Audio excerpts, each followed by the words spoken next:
Welcome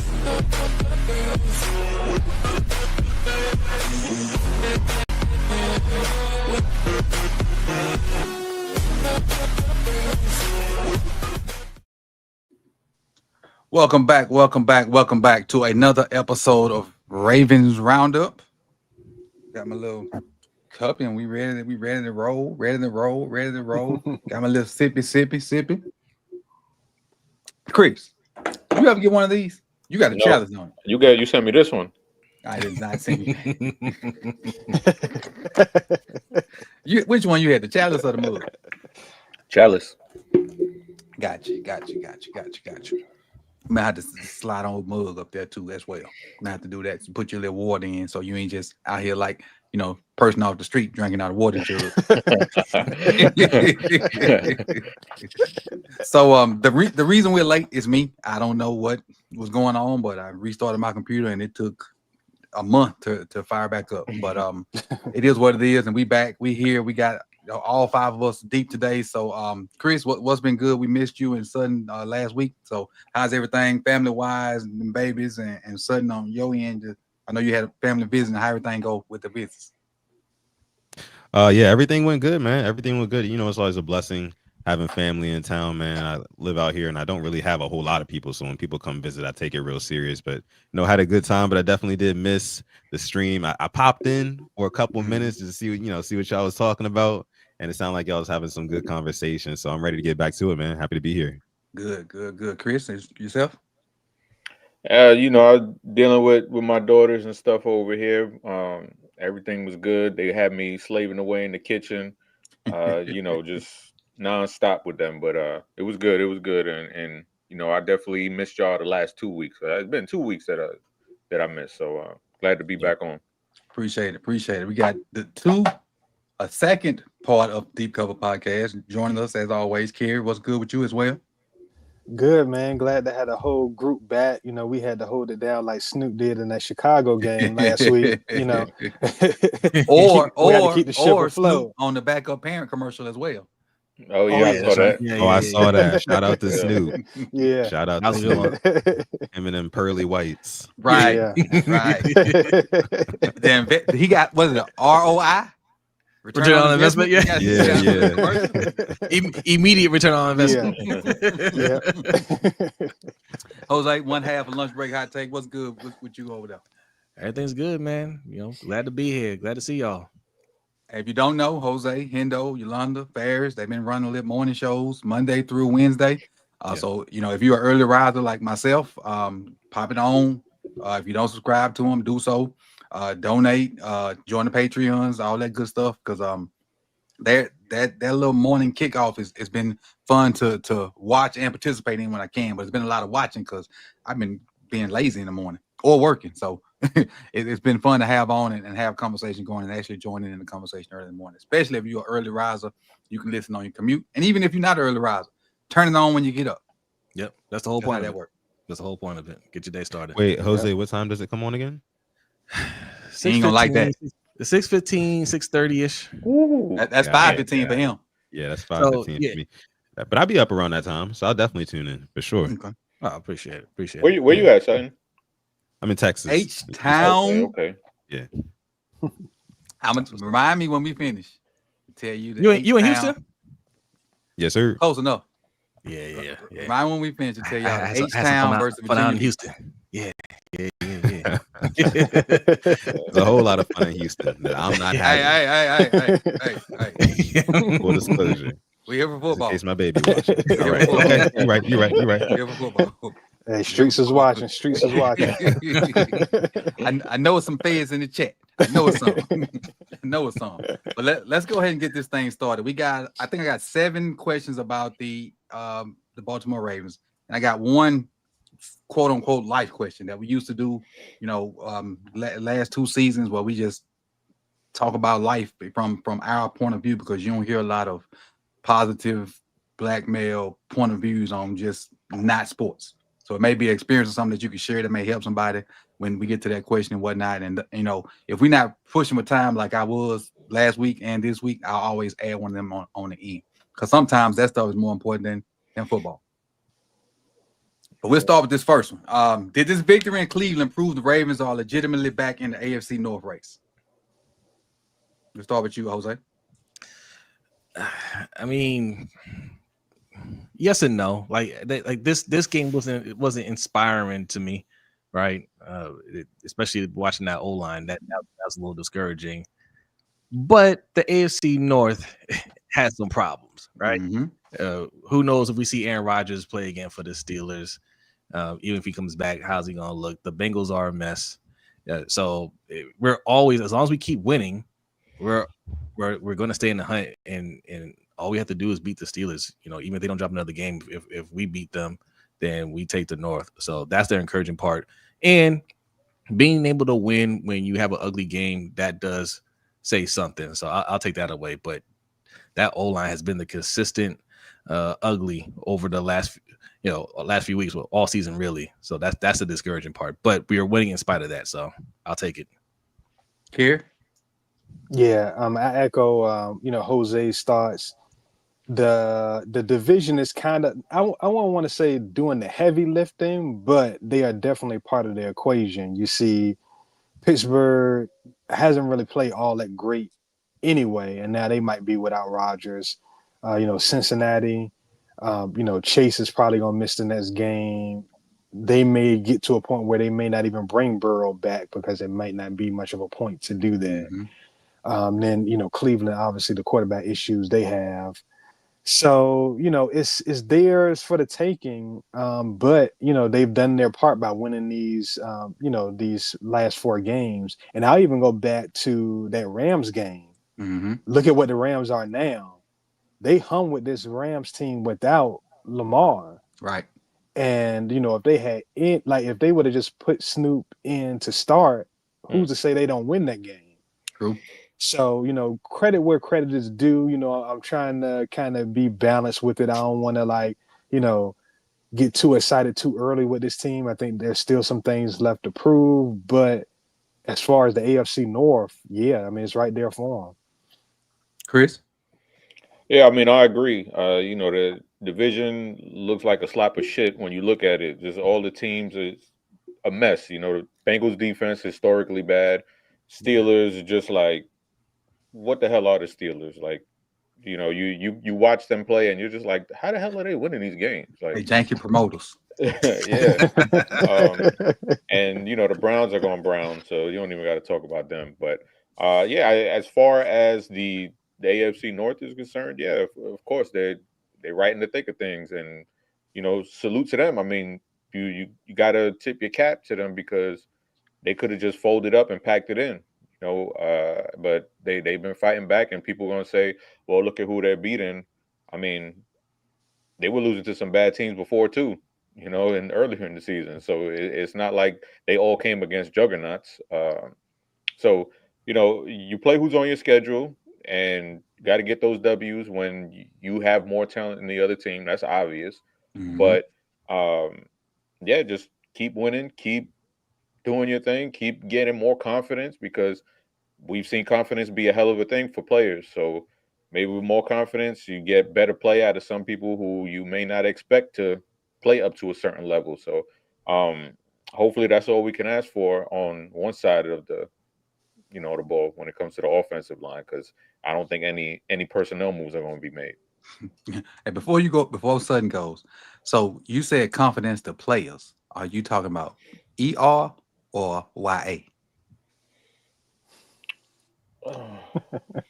ER. Okay. All right. Come on. Come on. This is a family show, Coach. Come on. Sutton.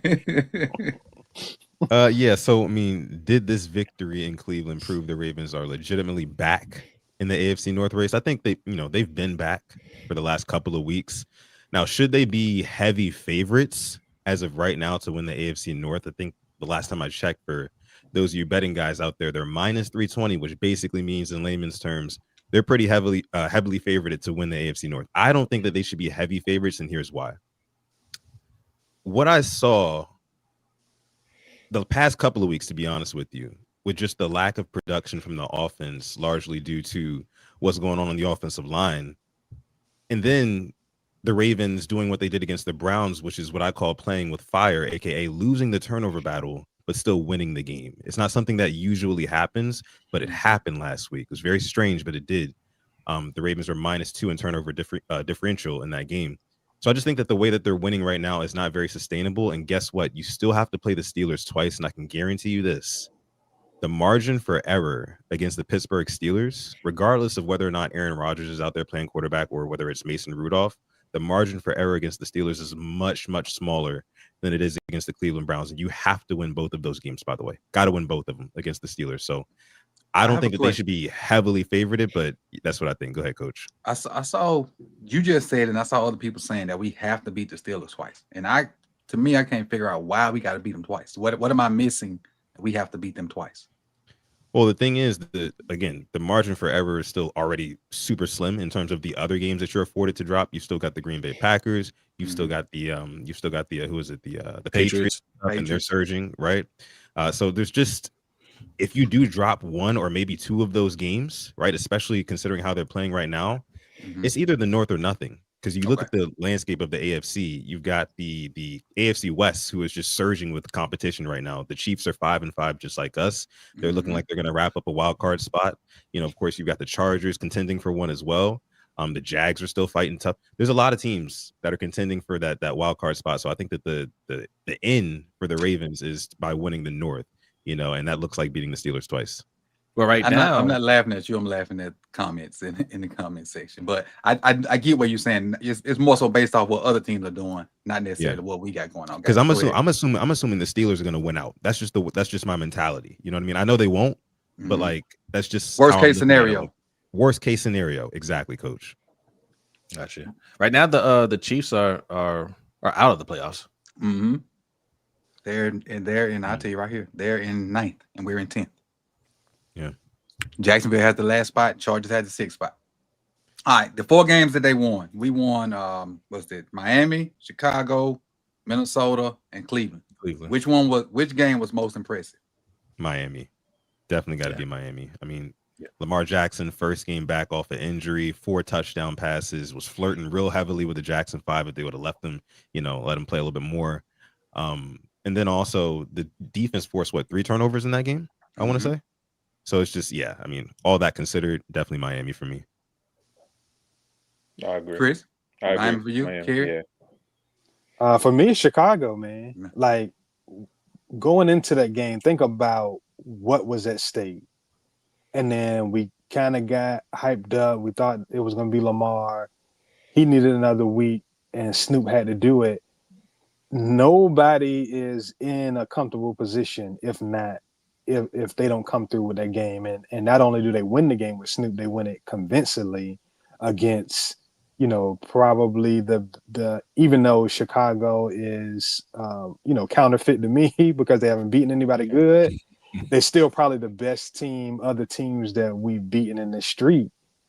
So to me it's Chicago. Jose? Yeah, I'm gonna go.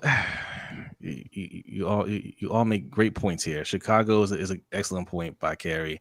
I was agreeing with Sutton on Miami, just because I mean the aesthetics of it. We look like we played the most complete game out of this whole stretch. Yeah. But just to throw it up, I'm gonna go with the chat and say Minnesota, because we're on the road. We never won there. The crowd's gonna be loud. They just come off a win in Detroit. So everything they had on their side, but we still went in there and played a more disciplined than they did. We didn't play a perfect game, but we were able to rattle them at home. I like that we're able to keep our composure, because that was one of those games where even when we were behind the halftime, I was like, they ain't winning this, and that's a good feeling to have with this team, because for most of the season, you look at the score and it's close at halftime. You get a little, I don't know. I don't know if they're going to come through. But with that game, you knew something was different. So I'll say Minnesota. All right. For me, it was Chicago. Reason being, 1, because Snoop was in there. But 2, Miami's 3rd place. Who else in that mix? Minnesota and Cleveland. 4th place. Cleveland, 4th place. Chicago Bears, first place in the AFC North. One of the toughest divisions out there. And they right now, as of right now, they sit in first place. Hmm. That's when I saw it, I was like, whoa. But they haven't lost since we beat them. The Dolphins haven't lost since we beat them. And then Minnesota has a fake demon at quarterback. So it is what it is. All right, let's roll this to question 2. How much credit does Lamar deserve for stabilizing the offense and keeping the team composed during this 4-game surge? I'll start with you, Sutton. In terms of how much credit he deserves, I mean, I think he deserves a lot. Not just because, stats, because obviously the stats haven't been quite as impressive or as gaudy as we're used to seeing from Lamar Jackson performances outside of that Dolphins game again. But down the stretch of these games, and a lot of them have been kind of hard fought games, but he's made the plays when he's had to. And I think that that's the most important thing.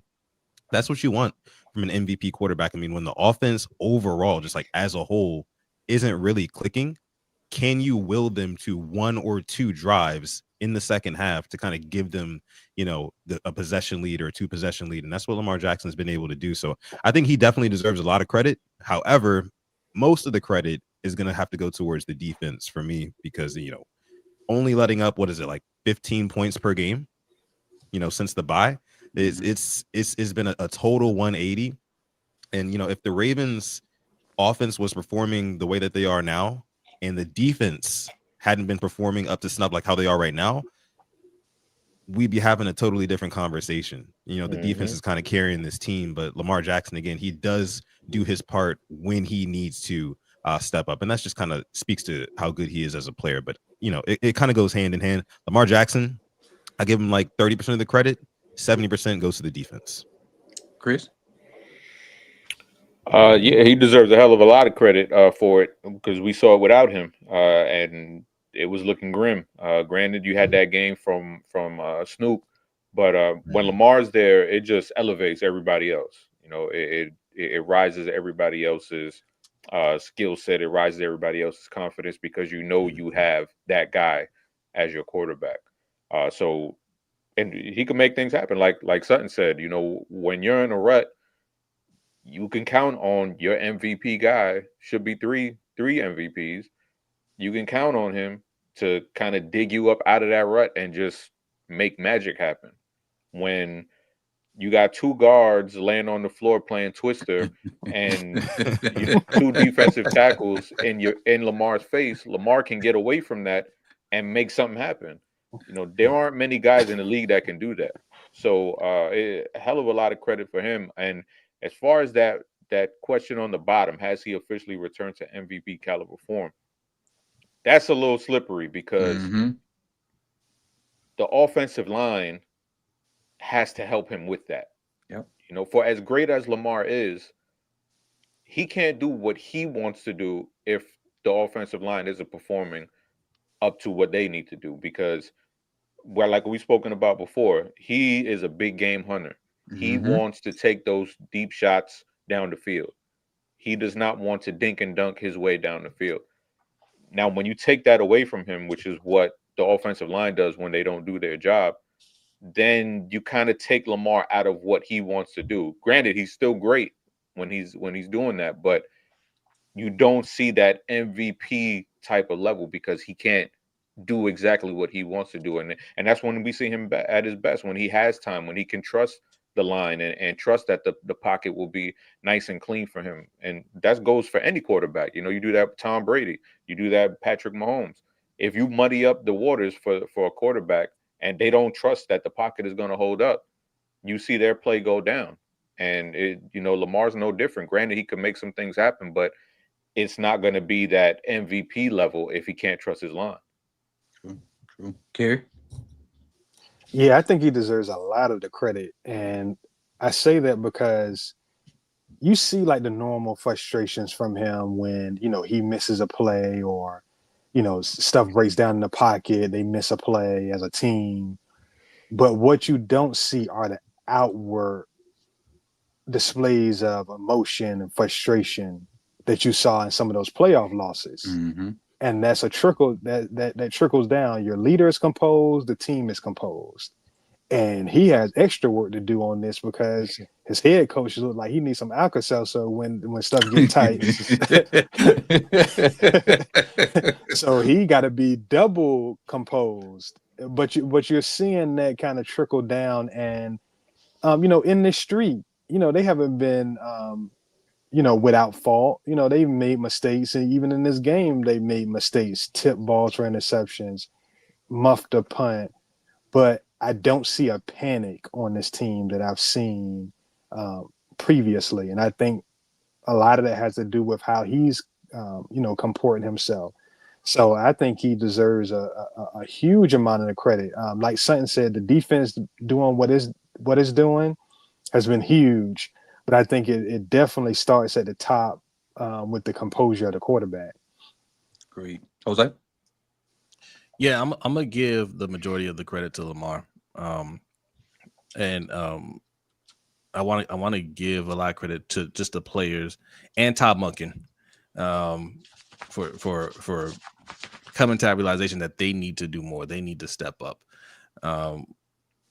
Lamar, I think because he does everything for the offense. The team got to a point where they're kind of just looking at him. And even when the defense isn't really doing their job early on, the expectation is, well, he'll bring us back. I think that's how we got off to that slow start because they weren't holding themselves accountable. They didn't hold themselves to a certain standard. And him being out forced them to have to look at themselves because if we're being honest, we shouldn't have lost any games during his timeout. Shouldn't have lost to the Texans. Shouldn't have lost to the Rams. And that was just them saying, hey, our leader isn't here. We're not going to be able to move the ball. What can we do? And not just the players, the coaching staff as well, right? But that Chicago game, I think, was their awakening. I think they were like, that was a gut check moment for them. That they said, hey, are we good? Can we play this game or not? If we could play this game, we have to get this one at home. Mm-hmm. And that kind of carried on to the rest of the of the season up to this point. But having Lamar back obviously is a game changer because he can, like Chris said, he can do those things with that poor O-line that nobody else can do for this team. So I think to piggyback off what you just said, I think the mental fortitude to think you're going to get Lamar back and he don't play, to go out there and rally around Snoop and win that game is huge. But also once he actually comes back, that added confidence that, hey, we actually can win a game without Lamar. Let's not have to, but if we just pick ourselves up, he don't have to do as much. And most of us up here been saying that from the jump. People keep talking about what Lamar Moore has to do more. No, what the other 52 jokers need to do to raise his game. He does enough. The 52 other folks and the coaches need to raise their game up to come up to his level. Because he's head and shoulders above any player, any coach on that staff. Because it's just the work that he put in, the way he go about his business. But I do like the fact that when stuff ain't going right at the moment, we ain't seeing those temper tantrums. Yes. I love, you have to be composed. And even as the leader, you can't just, and I know it's frustrating, you're a competitor, but you got to, the other teammates see that. And you probably ain't a vocal guy, but you lead by doing, and that's they do. So I want to see him composed, even because in football, some stuff gonna go wrong. Something. But stay composed and go out there. Like the 2 interceptions. Like blame could be thrown, whatever. Stuff went wrong, they kept their composure, fall back through it. So is he I think his attitude is more so helping us more than his play. His attitude and his leadership is leading them as far as his play. Because his play ain't been great, but he can't be great with, as soon as the ball get there, Myles Garrett right there too. Basically, Myles Garrett handing you the ball. So he 4 sacks. Right. All right, next one. What did the defense show in Cleveland? Pressures, turnovers, or physicality that indicates they're becoming a top-tier unit again? We'll start with Kerry on this I mean, Kyle Hamilton is the obvious answer. Like, I mean that goes without saying. But honestly, outside of him, I think it's Travis Jones taking his game from playing well to just flashing outright dominance. Hmm. And you couple that with what Draymond Jones has been able to provide for them the last two games, and now you're getting a pocket push. Uh, Pressure still isn't great, but you're getting enough to kind of complement the way that you want to play. So, we talked about bend but don't break last week, and that sounds great in theory. Everybody will want to do that, but there has to be some prerequisite of disruption to be able to afford to play that style. And Hmm. so, between those two guys up front and what Kyle is bringing, and the soundness that they're getting from some of the players on the back end, now there's some legitimacy to being able to play bend but don't break because you have elements there that complement each other. So, obviously Cal, but definitely what Travis Jones has been able to do and what Draymond Jones has brought to the team. So, Yeah, I mean, I definitely agree with Kerry there. I mean, obviously, you bring Kyle Hamilton closer to the line of scrimmage to police that area, and crime is down throughout the defense. It's been really good to see. We're not getting killed everywhere now, and I want to give a shout out.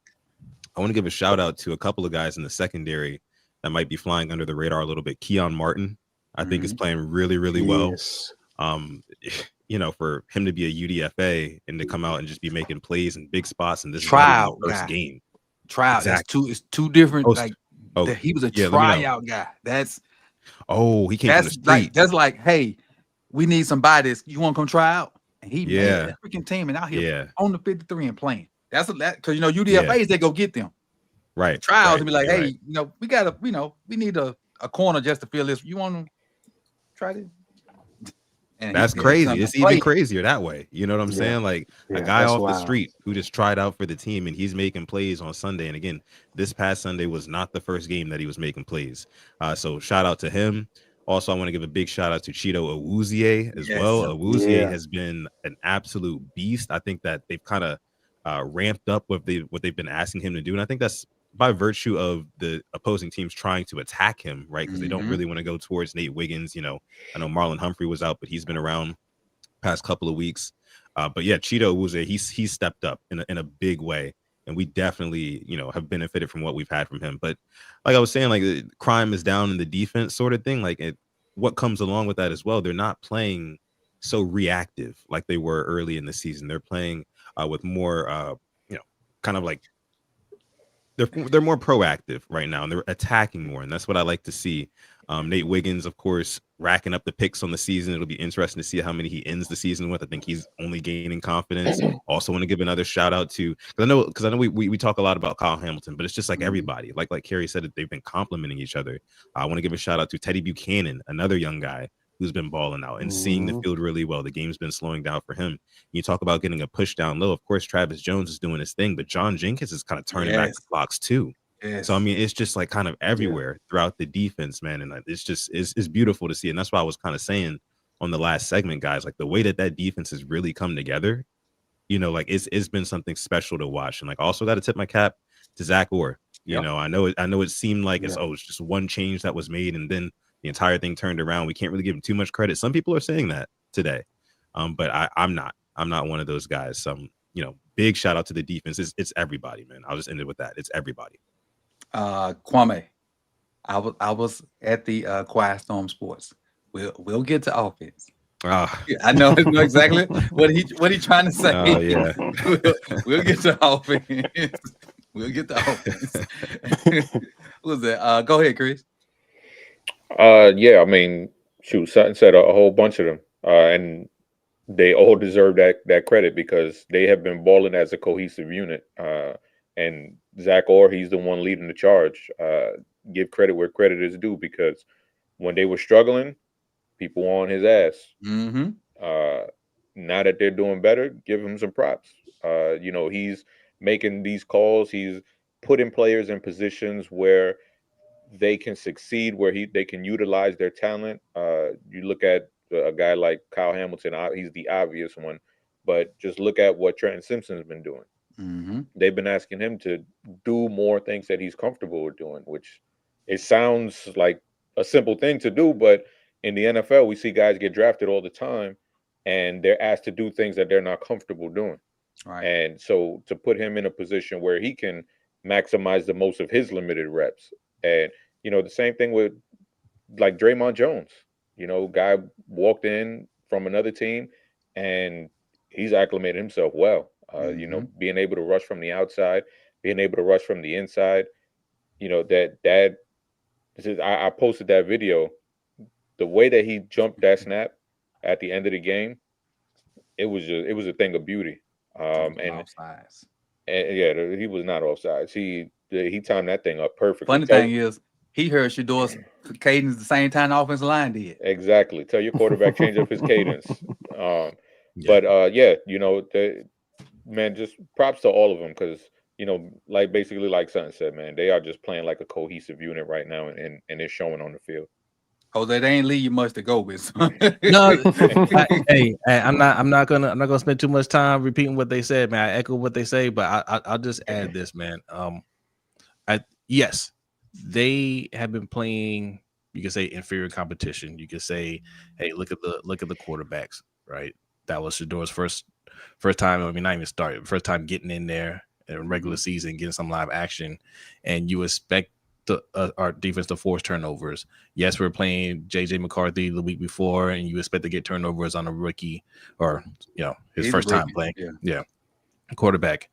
But I would argue that these are the games that we need to get on the same page. When things aren't going right, you don't want to play those top tier offenses. You want to play these lower tier offenses so you can build that confidence. Because I think this is going to pay dividends moving forward for all of them. Because now they're going to trust their instincts more. That's some of the quotes that they put in the Baltimore Sun in the banner, that they just weren't trusting themselves. These are the games that will get them to believe in what they're doing out there and what Zach Orr is telling them to do. Because yes, we were critical of Zach Orr, but one of the things that I argued was it's not just Zach Orr. Like, the position coaches are all young, right? And when we had McDonald here, he had a more seasoned coaching staff around him, position coaches. The coaching staff that Zach Orr has now is not doing a great job putting these players in position. So even though Zach Orr is saying, hey, this is where you need to be, this is what you need to do, those guys need to echo that. But now that they're playing these teams where they can get these turnovers, they can make these plays, they can look at the tape and say, see, yeah, it's working. So these games pay dividends down the future. I think that's a great thing. God dog it. Oh, you made the point about playing these inferior teams. Yeah. I was talking to somebody in the chat up on one of my comments today. I can't say we were playing inferior teams because just a month ago we were inferior. We were 1-5. Yeah, we were 2-5. Yeah, we were the homecoming team about a month ago. So the teams they wasn't necessarily inferior. They were equal in my eyes. Especially when we can't go off what we supposed to be, because that's supposed to be got kicked out the window real quick. That's what we was on paper. Facts. So as a whole, we were an inferior team. So we just was beating the teams in front of us. I can't just come out and say, hey, I get where we going, because on paper, yes, we supposed to be better than those teams. But when you got on the grass, we were not. We were 1-5, and like Jaquez Green always tell me, you are what your record says you are. And at the time, we were an inferior team fighting our way out.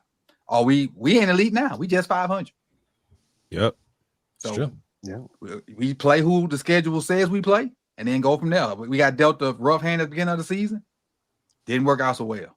But the schedule kind of balances itself out. And then we can move on going forward. But we were the homecoming team for a minute, because what Detroit and some of the other cats did to us was pathetic. Yeah. Which Ravens, offensively or defensively, have established a clear identity during this win streak? Now I'll start with you, Sutton. I'm gonna say no. I'm gonna say no so far, and it only has to do with the offensive line, right? Like I'll keep it brief here, guys. I mean, the defense is doing what it's doing. I just got done, and we all just got done singing their praises. And I know in the segment before last, we talked, we bigged up Lamar because Lamar Jackson is doing what he needs to do when he needs to do it. But the fact that this offense looks unrecognizable, to say the least, in the red zone specifically, because I think I was saying maybe earlier on the show or earlier today when I was talking on my show, like ever since the Ravens got Todd Monken, the red zone struggles were not a thing. You know what I mean? Like the Ravens were punching it in when they got, to the 20s. Like unlike, the end of the Greg Roman experience, that was the main kind of element of that offense, is that we just could not punch it in. We could not punch it in. But Todd Monken, this is the first time we've kind of had those struggles since then. So for that reason, I can't say that, the Ravens have a legitimate identity yet. And I'm just kind of sticking with the offense here because, again, they just haven't shown me much. They haven't shown me much. So, and I know that has to do with the offensive line, but I'm going to say the Ravens have not established a clear identity. Not yet. Let's go, Jose. Yeah, I don't think the Ravens have ever really established an identity. They project an identity out there, a run heavy team, and yes, in the regular season we do that. In playoffs we don't do that at all. Right now we can't run the ball because like everybody knows the O line just isn't working out, and I don't even know if that's it's bad, but in some ways that could be good, right? Because we do get predictable with how we want to play the game, and then when we get to the playoffs, Harbaugh wants to change things up. The team ain't ready for more passing and just terrible situational play calls. But if we're still trying to figure things out as we go, the hope is by the time we get to the playoffs, we can establish what works, what doesn't work, because we've been spending the whole season trying to figure it out, and hopefully it comes together at the end, and teams won't be ready for it because we aren't established right now. Gotcha, Chris. Yeah, I mean, on offense, I think they're still trying to find themselves. Every year, I know there's been a lot of continuity when you have, Todd coming in here, which is year 3, and you got Lamar still at the helm. But it's different personnel up front, and obviously you see Todd Monken struggling to call plays with the guys who are supposed to be blocking on these players. So he's trying to find his way, and I feel like that kind of gets him out of his groove of what he wants to be. I spoke about it earlier about Lamar wanting to be a deep, a big game hunter deep down the field. Monken's on that kind of timing too, Right? but you can't do that with this offensive line, unfortunately. Right. So he's still trying to figure that out, and hopefully they can get that, kind of like we saw the defense go through their woes where they're trying to find their footing and trying to piece together the personnel. And I have faith in Todd. I have faith when you got Lamar Jackson, you got Todd Monken, you got Derrick Henry. I have faith in those dudes that they can find a way to, discover that identity. I'm not going to say that they're going to sit here and, start blowing teams out of the water or anything like that. But I think they can find some type of consistency and a good happy medium versus to what they want to do versus what they can do. Care? Yeah, I mean, I agree with everybody. They haven't established a clear identity in this win streak. But what I will say is they may have established something that is probably far more important than an identity. They're starting to show some resiliency. Yes. And, I'm not going to say they've arrived at that point because we've just seen them kind of come unglued too many times for me to really stand on the soapbox and say they've arrived. As far as that goes, there's more to do there, but they are really starting to put together performances, not necessarily great performances or bad performances, but they're starting to put together performances that shows there's some resiliency there, that if they can get a couple breaks, they can make a run based on that. So, obviously there's still more to do. They are hamstrung by the offensive line. Like I look at this game on Sunday, and it's disheartening to see because the Browns are a team. We talked about it um, with some of the other cover one games. The Browns are one of them teams that they play that cover one. The way to beat them is to go after them down the field, Mm-hmm. but you got to be able to hold up in order to do that. And you And got to have a so, guy. yeah, but you saw in the first game where they won convincingly against the Browns, they were able to Tez. take some shots. Yeah, Tez. Tez had that corner route, I think, and they had another deep route. Mm-hmm. They were able to do that even despite the offensive line and despite some of the pressures. But what you're seeing as time is going on is Lamar and Todd have becoming increasingly more untrusting of the offensive line. So you've seen the play calling kind of change, and Mm-hmm.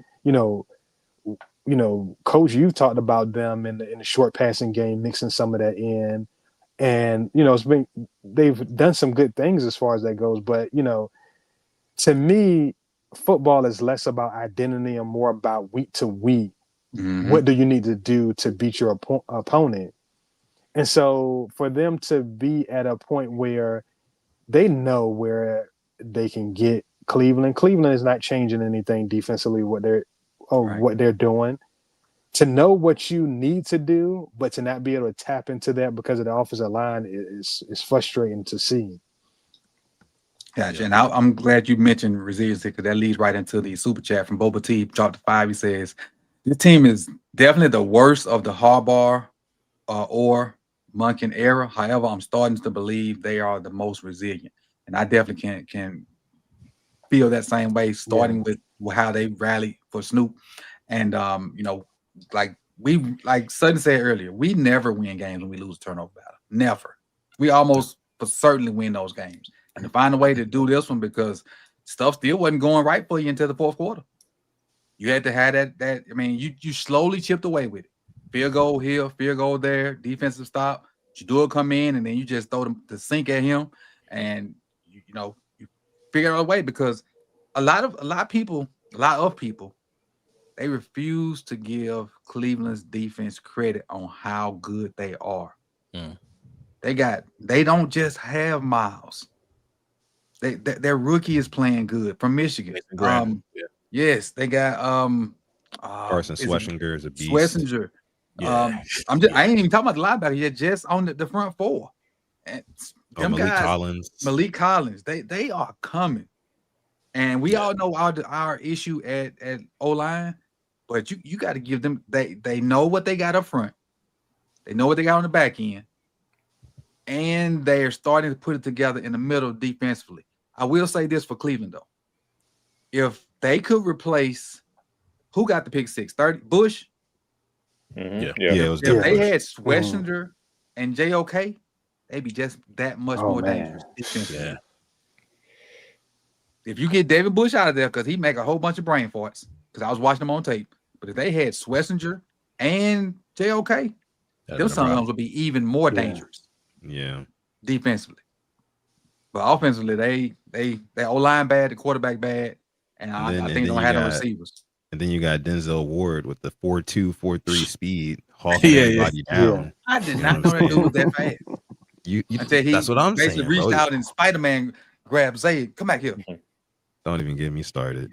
And we got another one from Jared. Let me go back up here and find it. Jared says, I've seen 72 and 77 on their back so many times more than the weakest dude at wrestling practice. That weak dude at wrestling practice gets sought out.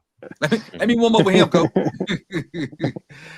And then Jeremy Ely dropped 2. He says, I think we're a first round exit with this O-line. Well, I'm glad you said that, Jeremy. And not because it was something I was thinking about at work. A lot of people are, what we're gonna do in the playoffs, how we're gonna do down the line, is it Super Bowl or not? Once we started off 1-5, I started living week to week with the team. I can't see that far down now. All I can see right now is week to week because we were 1-5, we're a 500 team now. So I ain't gonna too much talk about playoffs or Super Bowl. Do I want to win it? Yes, but my long-term focus is week to week because of how we got punched in the face to open the season. So I don't think this year, I don't think anybody in AFC is looking at Super Bowl right now. I think everybody's living week to week, no matter who the team. Yeah, yeah, that's true. That's a great point Yeah. because it's some stuff out there. Some stuff out there. Wide open. Even with 4 straight wins, what weakness, and I think I know the answer to everybody on this, what weakness still showed up versus Cleveland?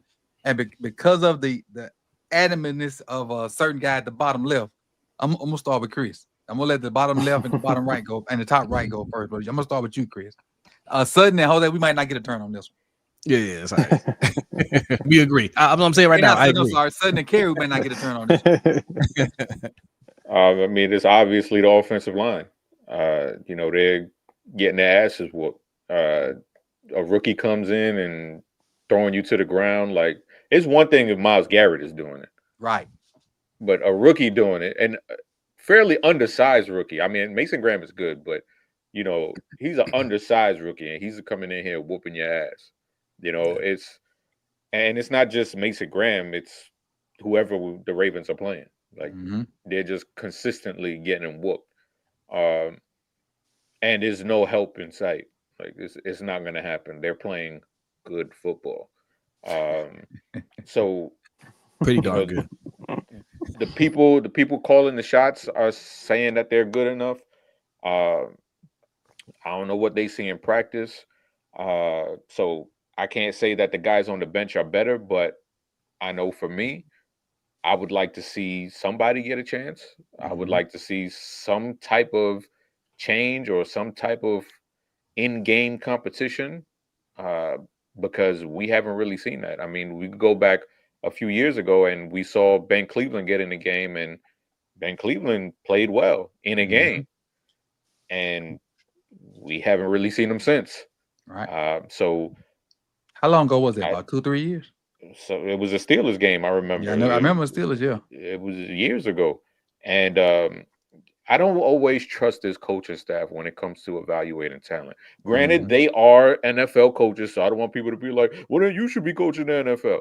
No, we have examples of them making bad decisions when it comes to personnel. So I don't always trust this regime when it comes to saying, oh, this player should be playing and this player shouldn't be playing, i.e., Keaton Mitchell.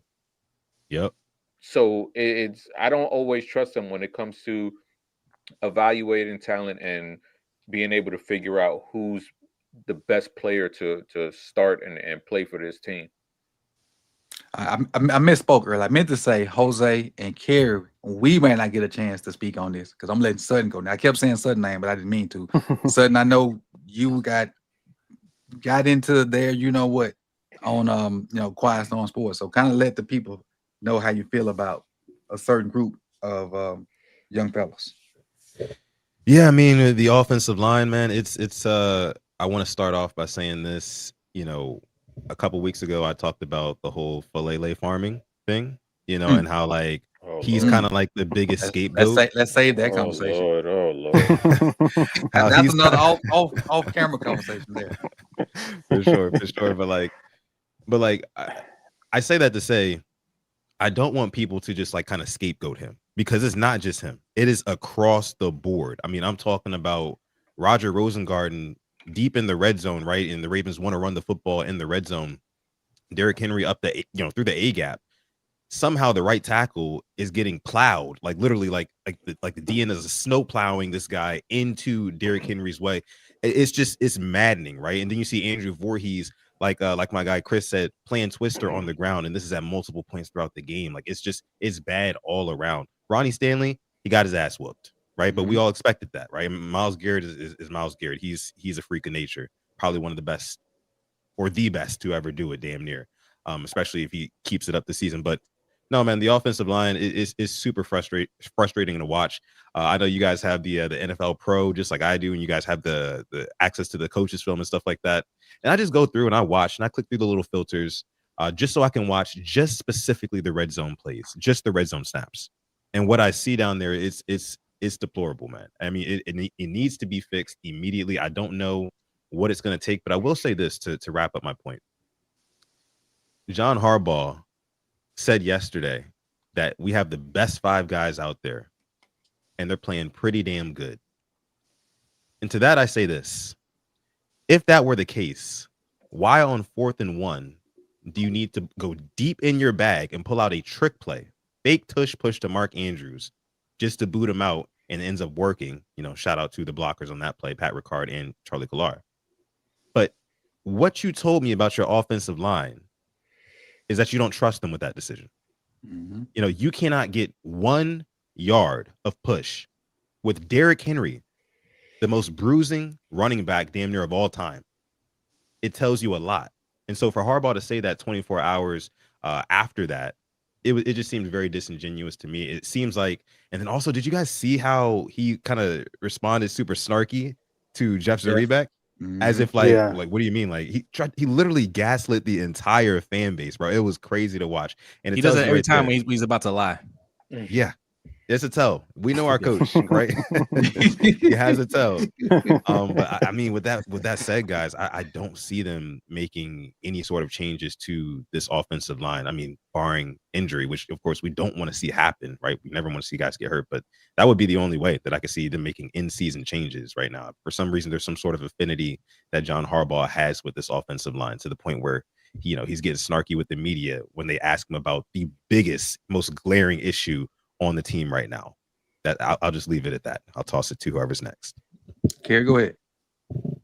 Yeah, I mean, they've hit everything as far as the O-line. That's the clear weakness. I'm gonna wonder when they ask Harz about the best 5 guys. Was it during lunchtime? Because he might have been talking about them burgers and seasoned fries. He wasn't talking about the extra fries too, boy. Yeah, clearly he wasn't talking about the offensive line for the Ravens. So I'm a hope that they asked him during lunch. But outside of the O-line, and the O-line has a part to do with this, but it seems like in the passing game, Mark Andrews has kind of like stepped to the forefront by default, because I'm not seeing an ascension from some of these other guys that I was expecting to see. I remember early on when, they were making plays to D-Hop down the field. Tez got a couple plays. Tylen came in and made a couple plays. Zay Flowers stopped dancing after the catch. Like, there was some optimism to me that, hey, there's some guys here ready to ascend. And I know Monken is not a guy that's going to like scheme up one guy in particular and say, hey, I want to get this guy to football. But by now, you would think that you would see a little bit more, and to me specifically, from Isaiah Likely and Rashad Bateman. And this is not to call either one of those players out. This is not to put all of it on them, because I think it's a combination of the offensive line.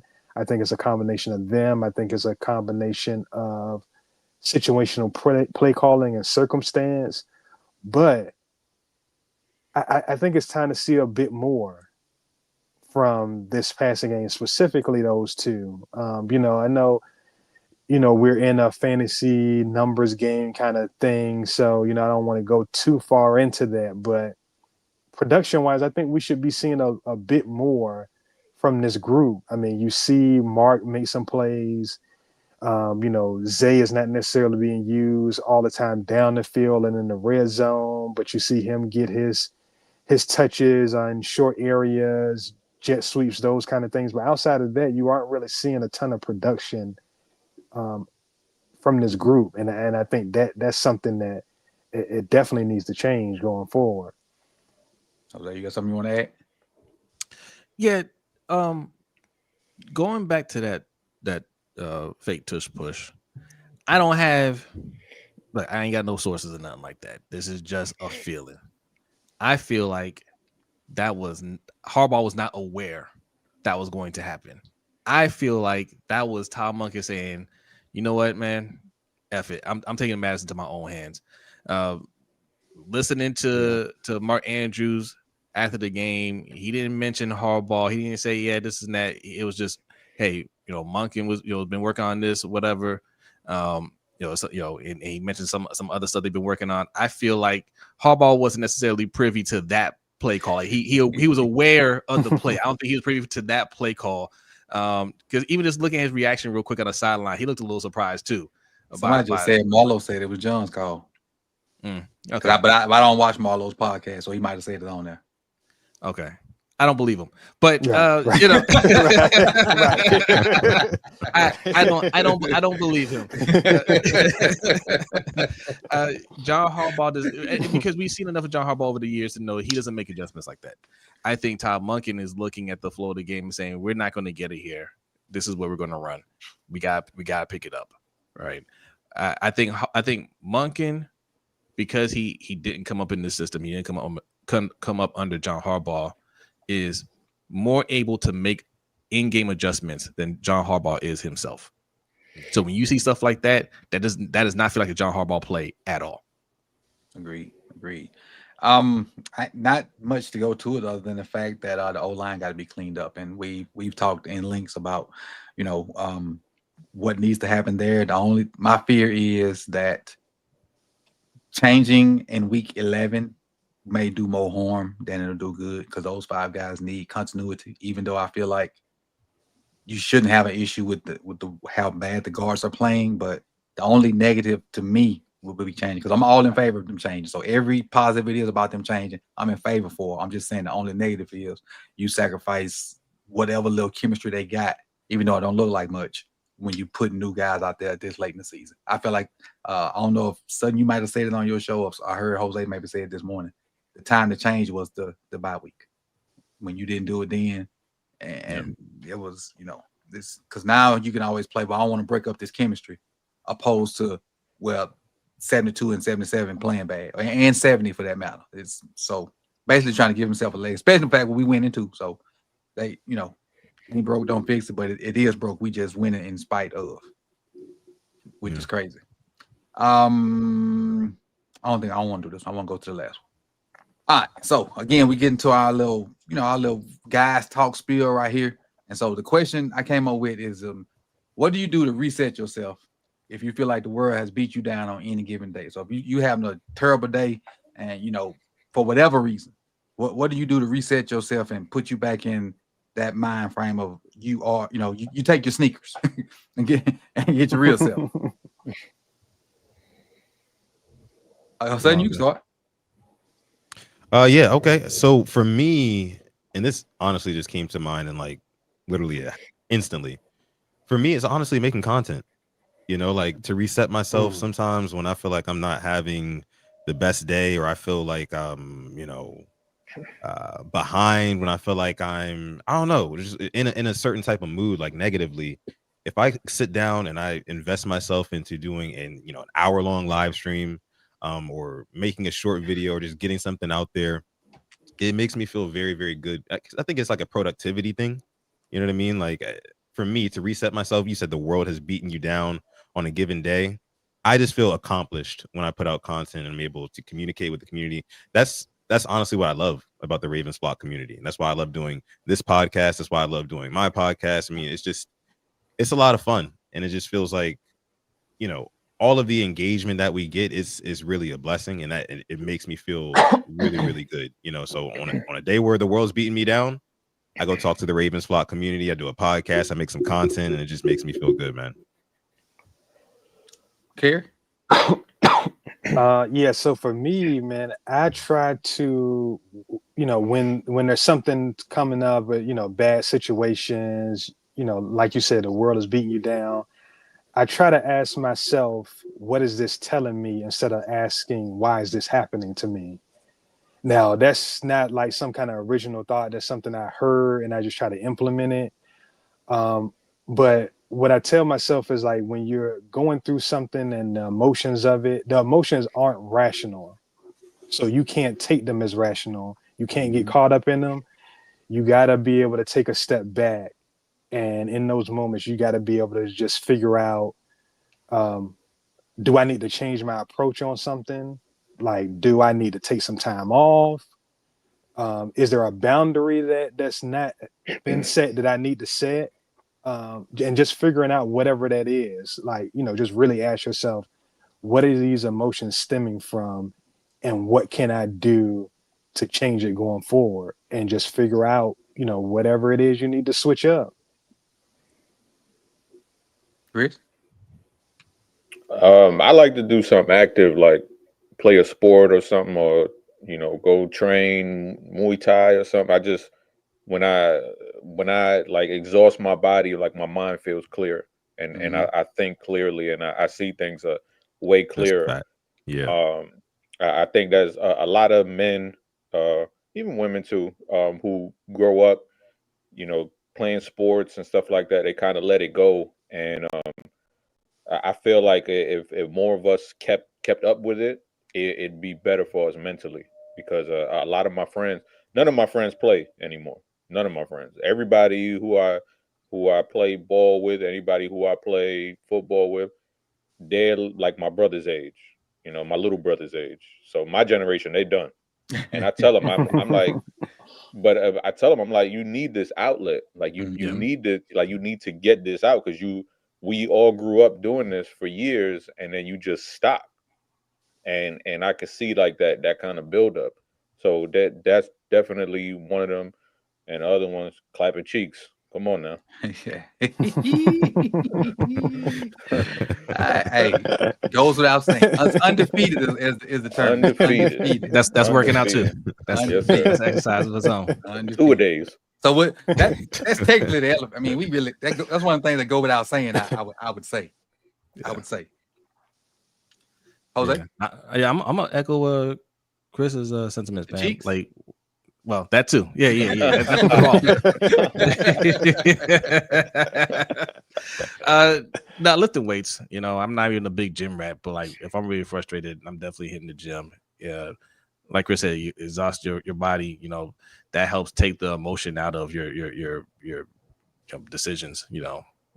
Because you're frustrated, you have that pent up emotion. Go exert that frustration, and you can think clearly. The other thing too is just play video games. And I don't play online video games. I'm too old for that. I don't want to play with no little kid that's gonna talk trash to me. Yeah, you actually want to have fun.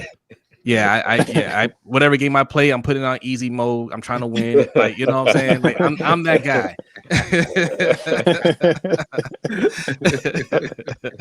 But that's it, man. Yeah, video games is my go-to. Like, if you see me playing a lot of video games, unless it's like a brand new game that came out, like Ghost of Yote, like I took off. I wanted to play that. I wanted to binge that. But just in general, if you see me playing, then yeah, something's on my mind. I'm frustrated. Gotcha. I hit everybody, right? Yep. Okay, but as for me, it's I think the best thing for me when I'm like really upset, because I rarely get like really upset or feel like hey, life is banging on. It's very few instances that happen, but when it does happen, I find myself trying to go somewhere quiet or like take a walk, so my natural knee jerkish reaction has a chance to sit in my head. So I have a chance to think about, whatever has got me to this point. I just need to let my mind slow down, so to speak. Because it be going a million miles a minute with all these different what ifs and things and whatnot. I just need to be in a space and let my mind calm down. Now I will give, well, Tara just came up with it too. Whatever it is, give it up to him. I've gotten a lot better at that. A lot better at, and also, and if I offend you, I apologize. But I got a lot better at not just praying when I need something. Yeah. Making it a regular occurrence. Now, do I do every morning or every night? No. But I do. I have gotten a lot better at not just, praying that the pain stop in my ankle or pain, praying that something may work out at work or whatnot. It's a lot more thank yous and instead of asking for stuff, in my prayers now. It's just a lot more, I feel, I'm glad that I'm under this umbrella. So but that's where I'm at. And I got to big up my wife on that, because she has totally turned this young fella, this young fella around, because I was bad. I was bad. But she get a lot of praise for that, man, for making sure I put him first and doing things right. And I don't do everything right. We still bump heads about some things, but it is what it is at this point. Mm. You ain't gonna change too much when you get this age, sudden. You're gonna be set in your ways, Facts.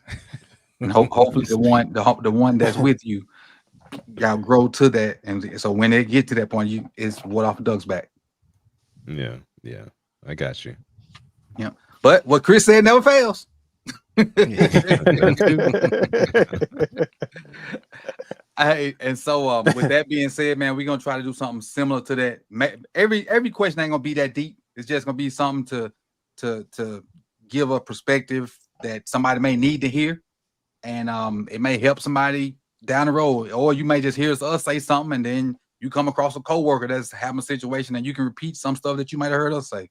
So we just trying to put more good stuff out there, out in the ethos, and on top of this football stuff. And so we'll try to end the show with a question like that, and honestly, to the point where I'll even throw some up on the community page if you have a question similar like that. You might want all 5 of us to answer and get a different perspective from maybe your own. Put it in the community tab, and we'll throw it up there. So, and same with you 4 guys. If something pop up in your head you want to talk about, let me know. And that Google Sheets is always, that Google folder is always open for suggestions. So this ain't no dictatorship, but we're a good democracy.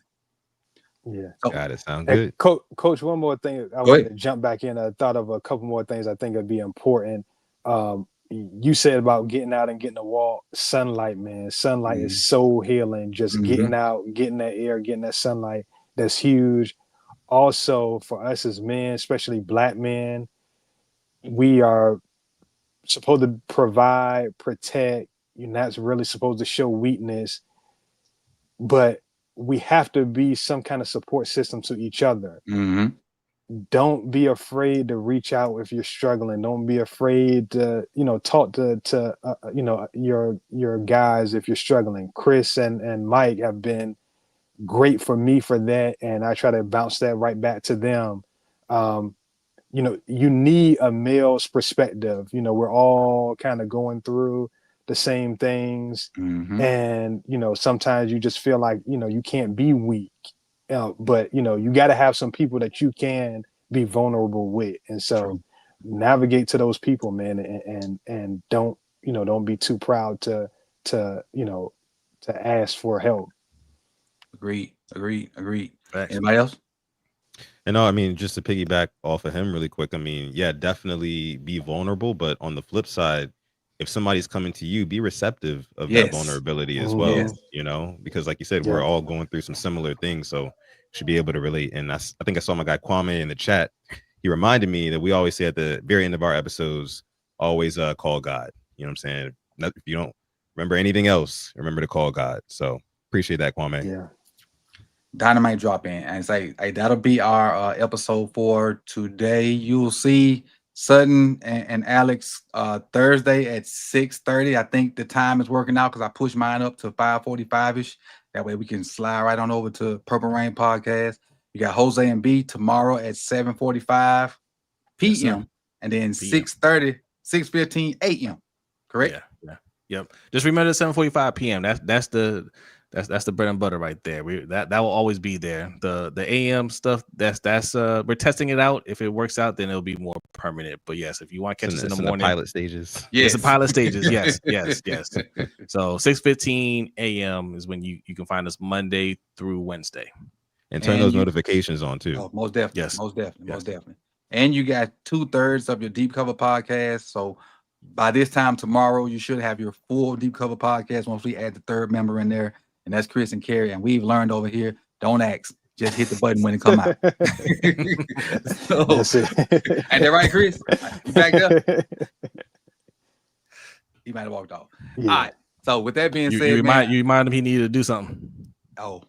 Well, oh yeah. He might not come back. hey, Sutton, man, like Sutton said, say it one more time, we're gonna end on you. What you end the show with the call God. So yeah. So Man, smooth. If anything else, you never ever forget to call God, So peace out. Yes, sir. Peace.